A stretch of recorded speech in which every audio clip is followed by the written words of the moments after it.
Assalamualaikum warahmatullahi wabarakatuh. Salam damai sejahtera buat kita semua. Om Swastiastu, Namo Buddhaya, dan salam kebajikan. Saya Feby Mahendra Putra, Direktur Pemberitaan Tribun Network.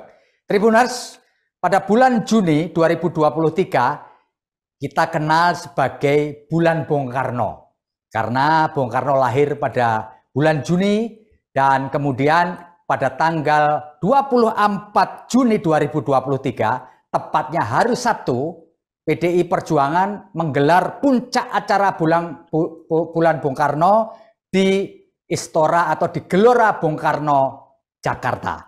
Dan kebetulan juga pada tahun ini adalah tahun politik, sehingga rasanya kita perlu memberi aksentuasi yang berbeda dibandingkan dengan tahun-tahun sebelumnya. Dan telah hadir bersama dengan saya pada kesempatan kali ini tiga narasumber yang luar biasa. Yang pertama adalah Pak Andreas Hugo Pereira. Beliau adalah anggota DPR dari fraksi PDI Perjuangan. Selamat malam, Bang. Selamat malam, Mas Febri. Terima kasih. Dan narasumber berikutnya adalah Dr. Ari Junaidi. Beliau adalah pengamat politik kita. Selamat malam, Pak Ari. Assalamualaikum. Selamat malam, Bung Febri. Selamat malam, iya, Bang Andreas dan Bang Gusman. Dan yang ketiga adalah Pak Erlangga Pribadi Kusman. Beliau adalah penulis buku Merahnya Ajaran Bung Karno. Assalamualaikum, Pak Erlangga. Waalaikumsalam warahmatullahi wabarakatuh. Iya, saya ingin ke Pak Andreas dulu. Pak Andreas, apakah ada makna lebih, Pak, peringatan bulan Bung Karno atau puncak peringatan bulan Bung Karno pada tahun 2023 ini dibandingkan dengan tahun-tahun sebelumnya, Pak? Silakan, Pak Hugo. Jadi gini, Mas Febri. Jadi sejak 7 tahun terakhir ini, setelah Presiden menetapkan Kepres 1 Juni sebagai Hari Pancasila, tiap tahun itu kita merayakan Hari Pancasila sebagai resmi hari nasional, hari libur.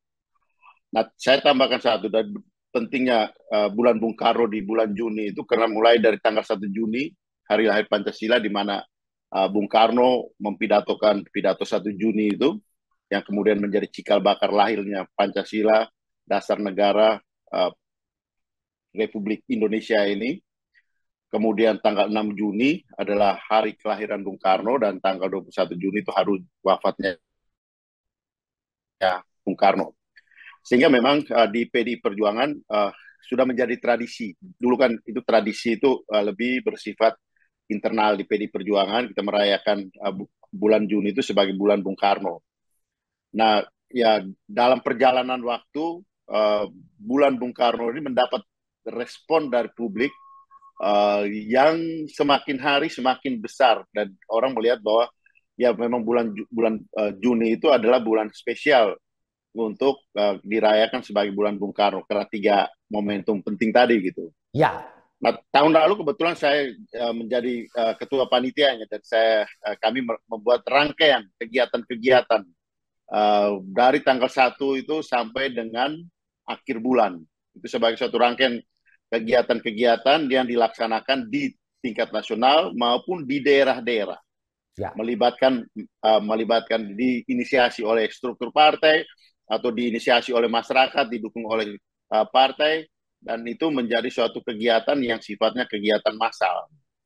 Dan tahun ini bisa jadi menjadi spesial. Ada banyak kaitan, termasuk mungkin kaitan dengan tahun politik ini. Tapi makna yang paling penting adalah bagaimana pada bulan Juni ini kita rayakan secara nasional.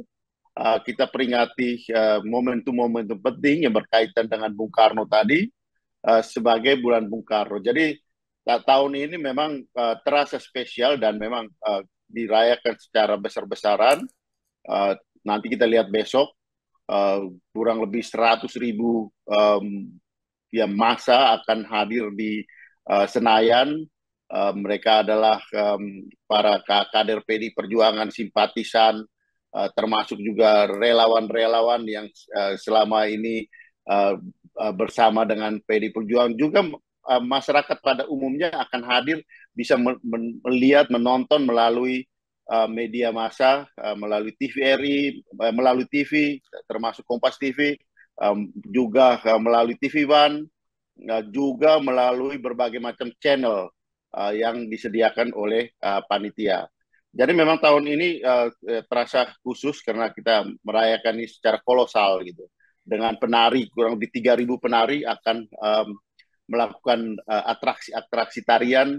Ada atraksi-atraksi yang dilakukan oleh para satgas dari seluruh Indonesia, dari Sabang sampai Merauke, termasuk NTT juga, Mas. Jadi dari seluruh Indonesia ada yang datang pakai kapal laut, yang nyebrang laut, ada yang datang pakai motor, ada yang dengan berbagai macam cara mereka hadir ke Jakarta dan besok akan hadir di Senayan. Jadi memang saya teringat pada tahun 98 ketika PDI waktu itu PDI Pro Mega mendeklarasikan menjadi PDI Perjuangan. Itu juga peristiwa yang sangat kolosal, yaitu datang massa dari berbagai daerah untuk mendengarkan pidato Ketua Umum pada waktu itu dan kemudian mendeklarasi PDI Perjuangan tahun Januari tahun 98. Nah, berapa tahun setelah tahun 98, artinya ke tahun 2023, artinya 25 tahun. 25 tahun setelah tahun 98 tersebut, ya kita rayakan secara khusus di Gelora Bung Karno untuk hari untuk memperingati puncak bulan Bung Karno di GBK di Gelora Bung Karno. Ya, Pak Andreas, apakah tahun ini yang dirayakan besar-besaran ini salah satu bentuk show of force dari PDI Perjuangan terkait dengan keinginannya untuk hat-trick, Pak?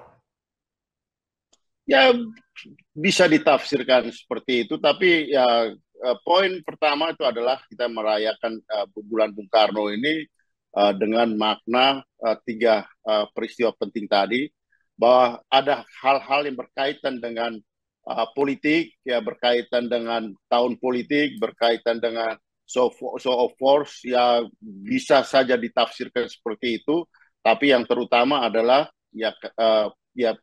kader-kader PDI Perjuangan mengajak kita bangsa ini untuk menempatkan Bung Karno dalam benak dan hati kita masyarakat Indonesia, untuk menghormati, memberikan penghargaan yang khusus pada Bung Karno karena jasa-jasanya bagi Republik ini, bagi dunia bahkan. Ya kalau kita lihat bagaimana pentingnya konferensi Asia Afrika, Bung Karno itu bukan hanya menjadi tokoh nasional, tapi juga tokoh dunia. Nah, sehingga kalau bangsa-bangsa lain menghormati pemimpin-pemimpinnya, kenapa kita tidak gitu? Dan itu yang kita lakukan untuk kepentingan bangsa dan negara ini. Ya, saya mau bergeser Pak Ari Junaidi dulu. Pak Ari, kalau menurut pandangan Pak Ari, apa yang menyebabkan Bung Karno ini meskipun sudah lama meninggal, tetapi masih menjadi magnet, masih menjadi satu sentral buat PDI Perjuangan dan orang Indonesia di dalam melakukan sesuatu, Pak Ari? Baik, Bung Feby, saya jadi teringat dengan pertemuan antara Presiden Yugoslavia, Josip Broz Tito, dengan Presiden Soekarno. Suatu saat Bung Karno bertanya pada Tito, Tito, apa yang bisa membuat negaramu terjaga? Tito dengan bangga menyatakan bahwa dengan prajuritnya yang berani dan gagah, dia bisa menjaga Yugoslavia. Nah, Josip Broz Tito kembali bertanya kepada Bung Karno, sebaliknya apa yang bisa Anda lakukan terhadap negara Anda? Bung Karno hanya menjawab bahwa kami mempunyai way of life, pandangan hidup yang bernama Pancasila. Dan para pakar di Serbia mengatakan sebetulnya potensi disintegrasi atau perpecahan bangsa paling mudah terjadi di Indonesia. Karena mengingat wilayah yang luas dan beragamnya etnis gitu ya. Tetapi apa yang diperkirakan oleh para pakar justru terjadi pada Yugoslavia. Sekarang ini Yugoslavia terpecah menjadi 7 negara, di antaranya Kosovo, Serbia, Bosnia, Makedonia gitu ya. Sehingga Pancasila menjadi bukti bahwa Soekarno memang mempunyai visi yang luar biasa. Oleh karena itu, perjuangan Soekarno menjadi pemantik bagi tumbuhnya negara-negara baru.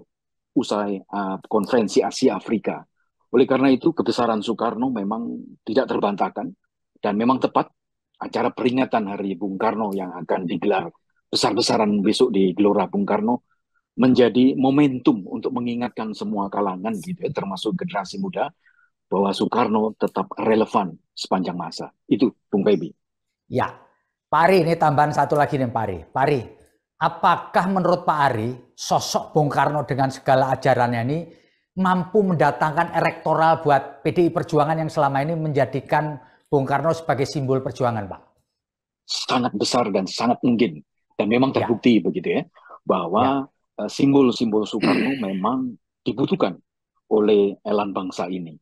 Sehingga ketika PDIP gitu ya, dengan mencalonkan Ganjar Pranowo, ini dianggap sebagai copy paste dari Jokowi. Jokowi sendiri merupakan pilihan dari PDI Perjuangan ya, sehingga apapun yang disimbolkan oleh PDI Perjuangan, Soekarno, dan kali ini Ganjar Pranowo tetap menjadi penarik dalam elektabilitas maupun di Pilpres mendatang. Itu Bung Feby, menurut saya bahwa majisme Soekarno ini memang Iya.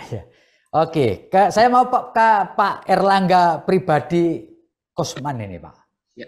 Pak Erlangga, menurut Bapak ini, mengapa sih ajaran Bung Karno ini dianggap masih relevan sampai sekarang nih, Pak? Sebagai penulis buku Merahnya Ajaran Bung Karno, mengapa? Apa yang menyebabkan ajaran Bung Karno dianggap terutama oleh PDI Perjuangan dan sebagian dari masyarakat kita masih relevan sampai saat ini, Pak? Monggo, Pak, silakan, Pak. Ya, baik. Karena begini, pertama bahwa Bung Karno sendiri selain sebagai negarawan, beliau juga sebagai pemimpin dan juga sebagai pemikir. Ini merumuskan gagasan-gagasan utama beliau itu berangkat dari kenyataan sosial yang selama ini tumbuh dalam masyarakat Indonesia yang menyejarah itu. Yang disebut oleh Bung Karno sebagai proses penggalian. Pancasila itu kan beliau bilang adalah Pancasila bukan saya penciptanya, saya menggali sampai ke dalam bumi Nusantara, sejarah bumi Nusantara dan juga kebudayaan Nusantara. Kemudian muncul gagasan-gagasan yang sebelum Pancasila itu berangkatnya kan ada pandangan tentang Marhaen, ada Marhaenisme. Marhaenisme itu sosionasionalisme dan sosiodemokrasi. Dan juga kemudian ada pandangan berangkat dari pemahaman beliau tentang api Islam, akhirnya memunculkan gagasan tentang ketuhanan, dan semua itu terangkai dalam pidato 1 Juni 1945. Dan saya pikir dengan Pancasila yang dicetuskan pada awalnya melalui pidato 1 Juni 1945, Indonesia sebagai suatu republik, sebagai negara memiliki pegangan yang kuat. Suatu pegangan etis dan pegangan ideologis yang dalam gagasan Bung Karno disebut sebagai lead star dinamis, jadi bintang penuntun dinamis dan juga meja statis, yang mana itu yang mempersatukan. Hal itu yang mempersatukan dari keragaman ya, yang ada di Indonesia dan memberikan penuntun bagi arah masa depan negara ini. Dan oleh karena itu, maka itu yang menyatukan sampai sekarang Indonesia dan membawa bangsa Indonesia ini dalam proses-proses sejarahnya. Dan oleh karena itu relevan. Saya mau menambahkan begini, bahwa kalau kita melihat dalam konteks politik global, sekarang ini banyak negara-negara, termasuk negara-negara yang demokrasinya sudah advance, itu mengalami persoalan ketika berhadapan dengan fenomena diverse democracy. Diverse demokrasi yang beragam. Jadi isinya banyak. Kalau kita ngelihat di negara Eropa gitu, Prancis, Inggris, dan yang lain-lain juga Amerika, banyak kalangan imigran dengan berbagai macam budaya yang membuat guncangan-guncangan bagi demokrasi mereka. Gitu. Nah, sementara Indonesia dengan keragaman itu sampai sekarang tetap eksis dan bertahan, meskipun berhadapan dengan krisis demi krisis. Gitu. Artinya pengalaman keragaman itu bukan lagi sesuatu hal yang baru yang mengejutkan di Indonesia. Dan karena penggalian Bung Karno terkait dengan gagasan Pancasila, maka kemudian kita masih bisa bertahan sebagai suatu negara dan republik sampai saat ini. Saya pikir demikian. Salah satunya. Pak Andreas, kalau kita ingin bertanya, apa sih manfaat elektoral atau benefit elektoral yang ingin diharapkan PDIP lewat peringatan atau puncak peringatan bulan Bung Karno di GBK kali ini, Pak? Ya, elektoral itu adalah akibat. Ya. Tapi dasar penyebabnya itu adalah bagaimana PDI Perjuangan dengan momentum bulan Bung Karno ini mengajak kita bangsa Indonesia ini, masyarakat bangsa Indonesia ini mengingat kembali jasa-jasa Bung Karno seperti apa yang tadi juga sudah dijelaskan oleh Mas Ari, disampaikan oleh Mas Erlangga tadi. Ya. Nah, itu hal yang utama. Nah, tentu juga dalam kegiatan ini ya kami mempersiapkan dengan baik gitu. Dengan baik, dengan rapi, disiplin, menarik, sehingga dengan itu adalah bunga-bunga dari peristiwa ini gitu. Ya. Untuk menunjukkan bahwa ya PDI Perjuangan yang mengedepankan ya dengan dasar ideologi partainya Pancasila dengan semangat kelahirannya pada 1 Juni 1945 itu adalah partai rakyat, partai yang ya didukung oleh rakyat dengan dasar ideologi yang dikemukakan oleh Bung Karno. Kami boleh mengatakan bahwa partai ini semangat dan rohnya adalah Soekarnois. Ya. Bagaimana ide-ide dan pemikiran-pemikiran Bung Karno itu menjiwai dan kemudian menghidupi partai ini, dan ya tentu kami meyakinkan kepada bangsa ini bahwa ya partai ini juga hidup bersama dengan bangsa ini gitu. Jadi sejarah PDI Perjuangan itu adalah sejarah yang ya sejalan dengan peristiwa dan kelahiran dan perjalanan bangsa ini. Nah, kalau kita ingat kembali ke belakang, ya PNI itu didirikan pada tahun 1927. Kemudian partai-partai yang juga sekarang yang kemudian bergabung fusi di PDI tahun 73 itu juga adalah partai-partai yang lahir sebelum kemerdekaan. Nah, pada tahun 73 difusikan menjadi PDI. Kemudian bermetamorfosa menjadi PDI Promega dan PDI Perjuangan. Itu adalah perjalanan sejarah yang panjang dari partai ini gitu. Dan ya tentu ya penting buat generasi muda untuk melihat dan ya memahami bahwa perjalanan partai ini bukan partai yang hanya sekedar orang kumpul dan ya datang karena rame-rame atau partai fans club, partai yang hanya karena mau pemilu baru kita ya bersiap-siap membenah diri, tapi partai yang berjalan, partai yang lahir dan berjalan dalam perkembangan sejarah bangsa ini. Dan itu yang ingin juga disampaikan bahwa Bung Karno itu adalah ya penggali Pancasila, Bung Karno itu adalah proklamator, Bung Karno itu adalah Presiden Republik Indonesia yang pertama, Bung Karno itu adalah seorang pemikir, Bung Karno itu adalah seorang penjuang, dan ya kami di PDI Perjuangan, kita meyakini bahwa pemikiran-pemikiran Bung Karno itu adalah yang kemudian menjiwai dan menghidupi perjalanan partai. Dan kami mengajak bangsa Indonesia untuk sama-sama kita memperingati bulan Bung Karno ini. Bahwa elektoral itu akan muncul dari bagaimana kesadaran masyarakat melihat apa yang dilakukan oleh PDI Perjuangan itu sejalan dengan ya perjuangan partai ini di dalam kehidupan bangsa ini.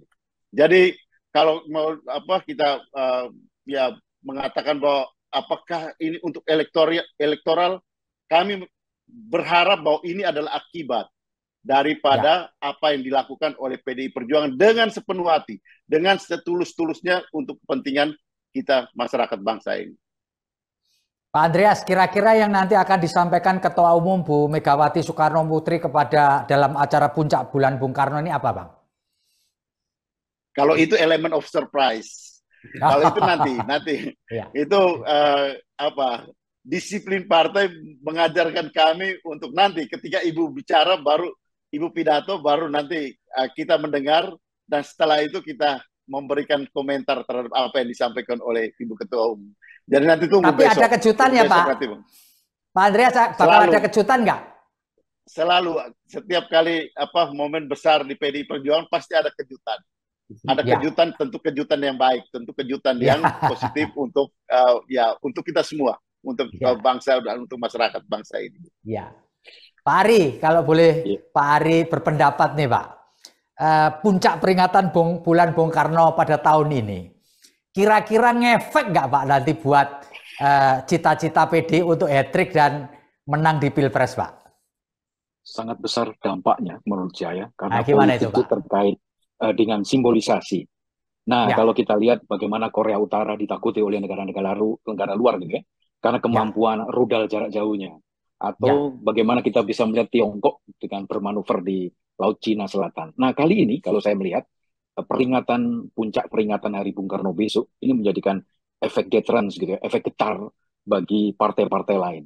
Kemarin saja pertemuan Puan dengan AHY begitu disambut gegap gempita. Bahkan ada lanjutan episode mimpi bersama, naik kereta bersama.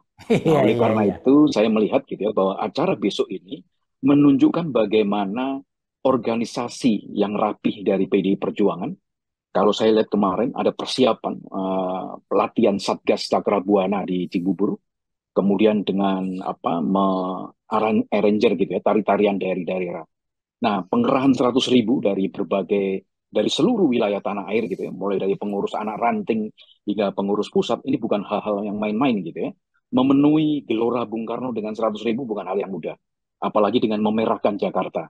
Oleh karena itu, politik yang disimbolkan oleh PDI Perjuangan di hari peringatan Bung Karno besok ini menjadi efek getar bagi partai-partai lain, apalagi ada efek kejutan. Entah apakah besok akan diumumkan kembali starting 10-nya atau starting 10, bagaimana 10 orang sosok yang akan menjadi calon bacawa presnya Ganjar. Oleh karena itu, apa yang terjadi di PDI Perjuangan pasti akan menjadi efek menunggu dari partai-partai lain. Nah, apalagi kalau kita lihat sekarang ini pergerakan antar capres sangat stagnan, sementara Ganjar selalu roadshow ke berbagai daerah. Demikian juga dengan PDI Perjuangan di acara besok ini. Ini Bung Feby yang menurut saya menjadi efek getar dari PDI Perjuangan di acara besok ini. Mas Ari, Mas Ari punya keyakinan nggak besok itu Bu Mega memberikan kejutan berupa mengumumkan calon wakil presiden yang akan mendampingi Mas Ganjar, Mas? Atau Pak Ari mengatakan apakah momentum itu momentum tepat, Pak, dari segi strategi politik menurut Mas Ari, Pak? Saya rasa besok masih belum ya, kalau menurut analisa saya gitu ya. Karena menurut feelingnya Mas Ari belum ya? Belum, karena capres yang lain masih juga kelimpungan mencari bakal cawapresnya. Nah, bisa saja pengerucutan nama, misalkan dari 10 menjadi 5. Atau mengumumkan sosok-sosok baru yang akan bergabung di PDI Perjuangan. Santer terdengar Jenderal mantan Panglima TNI, Jenderal Andika Perkasa akan bergabung dengan PDI Perjuangan. Ini merupakan juga efek getar bagi pemilih-pemilih yang akan berlaga nanti di Pilpres 2024. Ya. Saya ingin ke Mas Erlangga. Mas, beberapa waktu yang lalu keluarga dari Bung Karno menginginkan bahwa pemerintah ini merehabilitasi ya sosok Bung Karno ya, selain sudah ada menjadi pahlawan proklamasi juga membersihkan dia dari tuduhan-tuduhan atau cap-cap yang sebelumnya dilakukan pada pemerintahan-pemerintahan yang lalu. Apakah ini relevan, Mas? Iya, saya pikir sangat relevan ya, karena kalau kita lihat setelah jatuhnya Bung Karno di kekuasaan, yang terjadi di Indonesia adalah proses desoekarnoisasi gitu. Selama lebih dari 32 tahun dan gaungnya masih kelihatan membekas warisannya gitu kan, sampai pada era pasca Soeharto gitu. Artinya kemudian dalam proses tersebut kita kehilangan banyak kesempatan untuk mempelajari gagasan-gagasan dan pikiran-pikiran yang membentuk Republik Indonesia dan membentuk bangsa Indonesia. Itu adalah salah satu saya pikir tujuan penting mengapa kemudian proses pembersihan terhadap nama Bung Karno ini menjadi penting gitu. Karena kalau kita lihat bahwa sebelumnya yang terjadi itu bahkan adalah hal yang aneh sekali. Bagaimana mungkin rakyat misalnya pada era rezim Orde Baru ini kemudian takut-takut untuk mempelajari gagasan pendiri Indonesia itu sendiri. Itu kan jadi aneh. Sementara kalau kita lihat pernah ada salah satu ilustrasi. Misalnya pada tahun sekitar 1992 sampai 1993, itu pernah ada pemimpin dari Afrika Selatan, Presiden Nelson Mandela, itu datang ke Bandung. Ya. Beliau kaget ketika melihat di gedung Kongres Asia Afrika tidak ada foto Bung Karno. Dan itu membuat dia sangat marah. Mengapa dia marah? Karena dia bilang pidato Bung Karno dalam Konferensi Asia Afrika 1955 yang menginspirasikan Nelson Mandela untuk melawan apartheidisme atau rasisme di negaranya. Artinya bahwa sudah begitu lama sosok Bung Karno ini bukan hanya kebesarannya tapi gagasan pikirannya ini menginspirasi banyak negara-negara. Sementara kita kehilangan banyak waktu untuk mempelajari gagasan yang ikut mendirikan bangsa kita, gitu. Republik kita, negara kita. Nah, saya pikir proses pembersihan terhadap nama Soekarno dari berbagai macam tuduhan-tuduhan yang tidak memiliki dasar ini adalah hal yang sangat penting sebagai pintu pembuka bagi kita untuk mempelajari pandangan-pandangan, gagasan-gagasan, dan ajaran Bung Karno itu secara lebih objektif dan lebih sehat kondisinya. Demikian. Oke. Mas Andreas, Bang Andreas, beberapa waktu yang lalu saya dapat cerita dari Mas Guntur ketika wawancara itu bahwa pernah Bu Mega dan PDI Perjuangan pada zamannya Pak SBY meminta supaya pemerintah membersihkan atau merehabilitasi nama Bung Karno setelah pemberian gelar pahlawan proklamasi. Dan kemudian Presiden SBY janji, tapi janji itu tidak pernah direalisasikan. Apakah PDI Perjuangan tetap menginginkan, Mas, bahwa Bung Karno itu mendapatkan rehabilitasi dari pemerintah, Mas? Bang Andreas. Mas Febri, seharusnya ya sebagai bangsa bukan hanya PDI Perjuangan yang menghendaki hal tersebut, juga ya menginginkan untuk dilakukan rehabilitasi itu gitu. Sebagaimana yang tadi Mas Erlangga sampaikan. Jadi kalau kita lihat ya bangsa-bangsa yang lain, kita juga ya bagaimana mempelajari pemikiran-pemikiran dari tokoh-tokoh besar. Nah, ada bagian yang bukan hilang, tapi bagian yang terputus dalam sejarah kita ketika desoekarnoisasi itu dilakukan, terjadi sejak tahun ya 65 sampai dengan ya di zaman sebelum reformasi, bahkan sampai dengan hari-hari ini banyak orang yang salah memaham atau mempunyai salah pemahaman tentang Bung Karno, tentang Pancasila dan Bung Karno. Bahkan sebagian generasi muda sekarang ya dengan mudahnya mengatakan bahwa ya Pancasila itu bisa diganti gitu. Nah, ini dari hasil survei dari beberapa lembaga survei. Nah, ini karena apa? Karena kita mengabaikan fase-fase di dalam perjalanan bangsa ini karena ada TAP MPRS yang ya melarang dan kemudian memberikan cap tentang Bung Karno yang identik dengan ya kekuatan partai yang dianggap partai terlarang pada waktu itu. Nah, hal inilah saya kira yang harus menjadi keinginan bersama kita, keinginan kuat dari kita bersama supaya ya kita ya membersihkan nama besar dari tokoh bangsa ini gitu. Nah, sehingga dengan demikian kita bisa dengan leluasa mempelajari tentang pemikiran-pemikiran beliau, mempelajari tentang sejarah beliau. Kenapa? Karena sejarah perjuangan bangsa itu penting untuk rasa cinta terhadap tanah air, rasa memiliki bangsa ini. Kalau kita lihat di negara-negara maju sekali, di Amerika, di Eropa, sejarah bangsanya dengan kehadiran dengan pemimpin-pemimpin besarnya itu tetap menjadi hal yang kemudian mewarnai anak-anak muda di dalam kehidupannya gitu. Nah, sehingga ya di samping mereka juga tahu tentang tokoh-tokoh yang populer, tetapi mereka tidak melupakan sejarah bangsanya, sejarah tokoh-tokoh di negaranya gitu. Nah, kita lihat yang namanya Soekarno itu bukan hanya di Indonesia gitu. Di banyak negara di dunia ini ada patung Soekarno, ada di Aljazair, ada di Meksiko, ada Jalan Soekarno di mana-mana di luar negeri.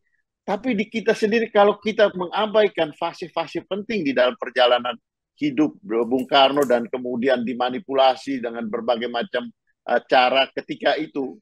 Nah, ini kan tentu hal yang tidak menguntungkan untuk justru merugikan kita sebagai bangsa gitu. Oleh karena itu soal rehabilitasi dan menyangkut penghapusan daripada TAP MPR, saya lupa persis TAP MPRS-nya, tetapi itu merupakan hal yang penting untuk kemudian kita menempatkan kembali Bung Karno sebagai layaknya yang ya tadi sudah disebut sebagai ya penggali Pancasila, sebagai tokoh pejuang bangsa ini, sebagai proklamator, sebagai presiden pertama, sebagai ya, pencetus dari berbagai macam ide-ide besar di bangsa ini juga di dunia ini. Jadi itu semua adalah kekayaan. Itu semua adalah kekayaan bangsa. Baik dari perjuangannya maupun pemikiran-pemikirannya. Sehingga dengan demikian kita bisa belajar secara utuh tentang Bung Karno. Saya kira itu yang makna daripada apa yang dimaksudkan dengan rehabilitasi itu. Jadi kembali lagi poin itu adalah seharusnya itu menjadi keinginan semua, bukan keinginan hanya PDI Perjuangan aja. Gitu. Seolah-olah jadi kalau seperti itu seolah-olah itu menjadi milik Bung Karno itu hanya milik PDI Perjuangan. Bung Karno itu milik bangsa ini gitu. Ya. Bung Karno itu bukan hanya milik keluarganya gitu. Bung Karno bukan hanya milik PDI Perjuangan. Bung Karno itu milik bangsa ini gitu. Nah selama ini kan ya selama post-dek Soekarnoisasi itu kan ditempatkan seolah-olah Bung Karno itu hanya milik keluarganya, hanya milik PDI Perjuangan gitu. Bung Karno itu adalah milik bangsa ini. Rugi sekali kalau kita mengecilkan kebesaran Bung Karno dengan hanya menempatkan itu pada kotak-kotak kepentingan tertentu. Jadi itu ininya rasionalisasi atau penjelasan dari apa yang dimaksudkan dengan pentingnya rehabilitasi nama Bung Karno itu untuk bangsa ini. Pak Andreas, kan sekarang kan presidennya kader PDI Perjuangan. Mengapa Pak Jokowi tidak melakukan langkah untuk rehabilitasi? Kan satu partai, Pak. Justru itulah Mas. Jadi kita seharusnya artinya ya sebagai sebagai masyarakat memberikan suatu gerakan yang sama. Jadi juga itu tadi, karena presidennya adalah kader PDI Perjuangan, kemudian harus dibuat ini gitu. Tapi bagaimana ini muncul sebagai suatu suatu dorongan bersama bahwa ini waktunya gitu. Ini kesempatannya sehingga ya dengan demikian presiden pun dengan keleluasan dengan semangatnya dan kemudian dengan penuh keyakinan membuat keputusan yang kemudian ya tadi menempatkan atau rehabilitasi itu dilakukan. Saya kira itu yang perlu kita dorong sama-sama. Selama ini memang ya kami yang selalu bicara itu, tapi kita ya coba untuk menyadarkan sama-sama bahwa ini bukan hanya milik PDI Perjuangan, ini bukan hanya milik keluarga beliau gitu, tapi ini milik bangsa. Ini bahkan dunia pun mengaku ini adalah bagian pemikiran Bung Karno itu kan baru dianugerahi oleh UNESCO. Ada 3 pemikiran Bung Karno yang dianugerahi sebagai World Heritage pemikiran, ide-ide dari Bung Karno yang berkaitan dengan pidato-pidato Bung Karno sebagai warisan pemikiran dunia. Jadi itu yang saya kira penting untuk kita kita pahami bersama gitu. Ya, Pak Ari, apakah puncak bulan Bung Karno ini menurut Pak Ari nih bisa mendongkrak elektabilitasnya Mas Ganjar yang selama ini stuck, Pak? Bahkan di survei terakhir yang dilakukan Litbang Kompas kan kesalip ini elektoralnya atau elektabilitasnya dengan Prabowo Subianto yang pakaiannya dimiripin sama Bung Karno gitu. Gimana Pak Ari ini? Baik, pemikiran Soekarno tidak hanya tergambar pada sosok baju yang digunakan gitu ya, tetapi sosok pemikiran Bung Karno lebih mengejawantah pada tindakan-tindakan kepemimpinan yang merakyat. Nah, oleh karena itu peringatan Hari Bung Karno besok ini menjadi rebound, menjadi titik balik gitu ya, bahwa elektabilitas Ganjar saya yakini akan terus naik. Tidak saja Kompas sebetulnya, beberapa penelitian survei oleh SRMC misalkan, kalangan pemilih kritis justru lebih banyak memilih Ganjar.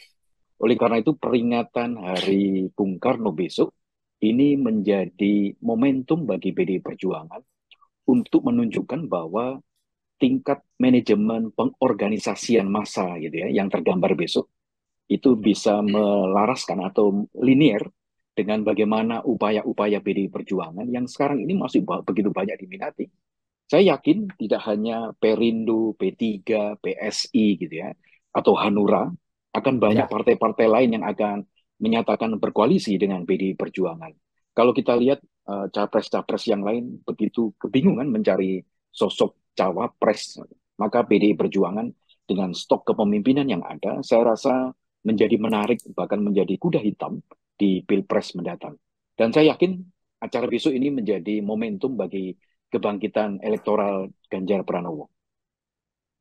Mas Ari, banyak orang berpendapat bahwa kader PDI Perjuangan yang kebetulan sekarang menjadi presiden Pak Jokowi ini berada atau main di dua kaki gitu. Antara kubunya Pak Prabowo sama kubunya Pak Ganjar Pranowo. Kalau menurut Mas Ari, analisis atau pendapat seperti ini reasonable nggak sih, Mas? Bisa jadi publik menganggap Jokowi main dua kaki gitu ya. Walaupun sebetulnya kaki yang dimainkan di kubu yang lain akan ditarik kembali oleh Jokowi ke kubu Ganjar. Jadi memang terlihat dua kaki tapi sebetulnya pada pijakan yang sama.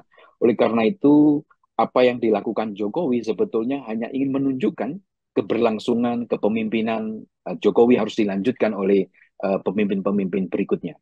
Dan pada akhirnya Jokowi akan mengendorse full 100% Ganjar Pranowo. Ini yang saya lihat ya Mas. Oh gitu ya, oke.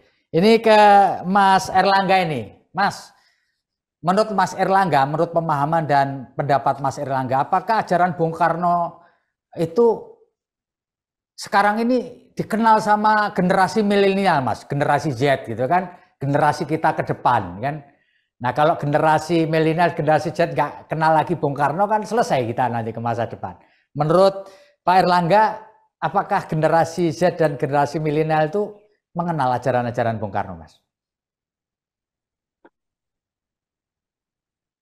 Halo, Pak Erlangga? Oke, maaf tadi di mute ya.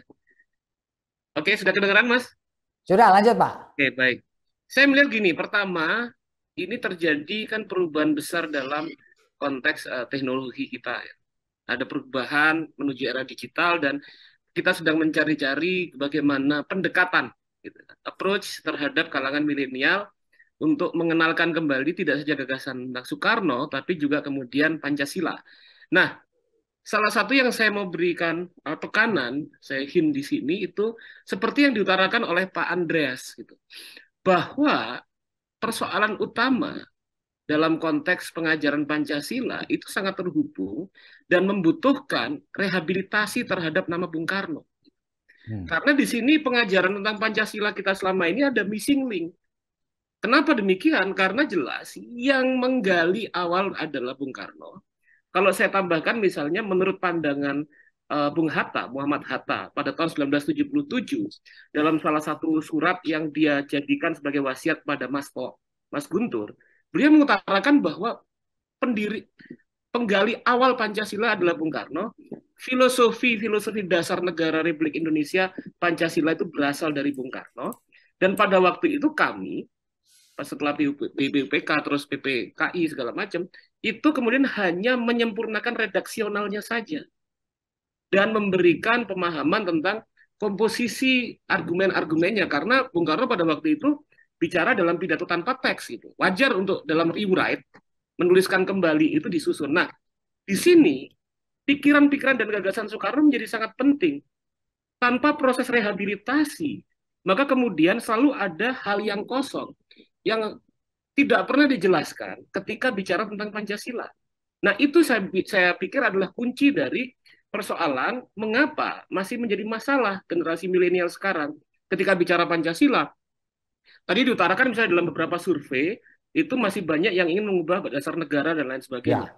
Saya pernah punya pengalaman berdialog dengan kalangan-kalangan milenial ini, gitu. Ketika ditanya tentang bagaimana kalau dirubah, itu kan bukan hal yang sakral, itu kan bukan agama dan lain sebagainya.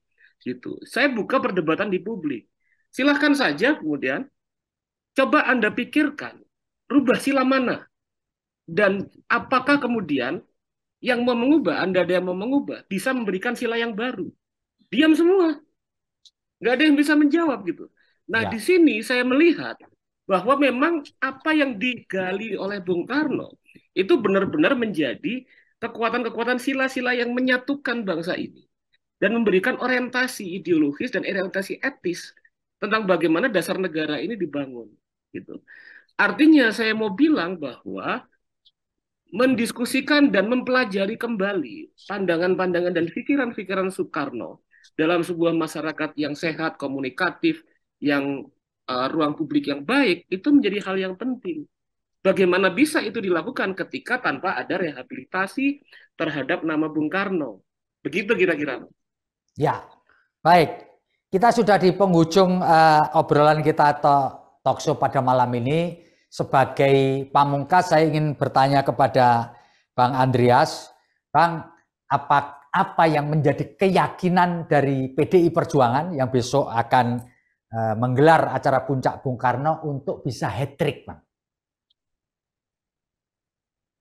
Yang pertama, keyakinan dan harapan saya bahwa peristiwa-peristiwa penting dalam bulan Bung Karno ini menjadi poin untuk membangun kesadaran tentang pentingnya Bung Karno dan segala pemikirannya di bangsa ini gitu.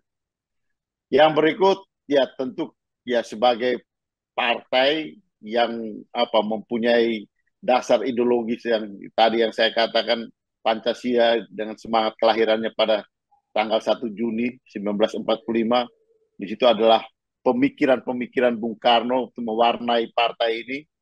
Tentu kami berharap bahwa ya peristiwa besok ya itu adalah salah satu fase yang menunjukkan pada bangsa ini bahwa tanggung jawab kami terhadap Bung Karno dan pemikiran Bung Karno itu akan menjadi semangat untuk memenangkan Pilpres maupun Pileg di tahun 2024. Karena itulah yang kemudian menjiwai juga seluruh bangsa ini.